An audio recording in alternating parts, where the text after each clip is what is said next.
Ketika lu baru tahu kalau ade lu ternyata wibu.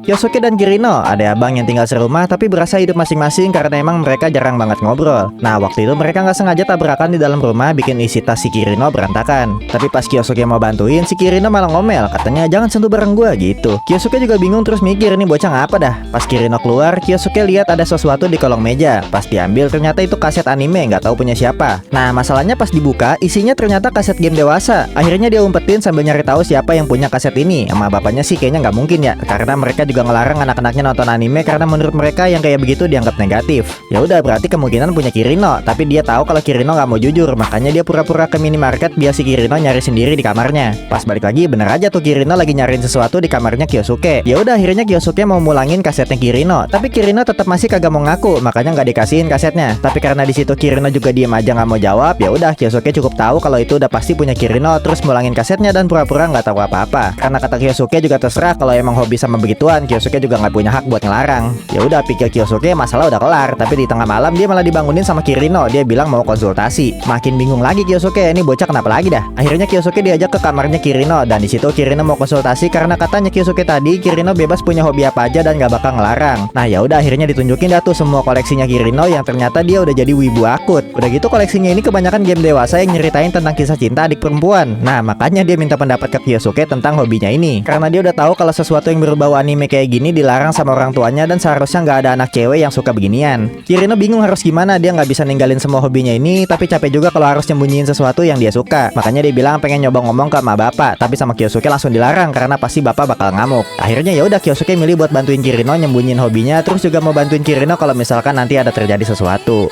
Judul animenya Ore no Imoto Gakko Nani Kawaii wa Keganai dengan genre komedi dan otaku kultur.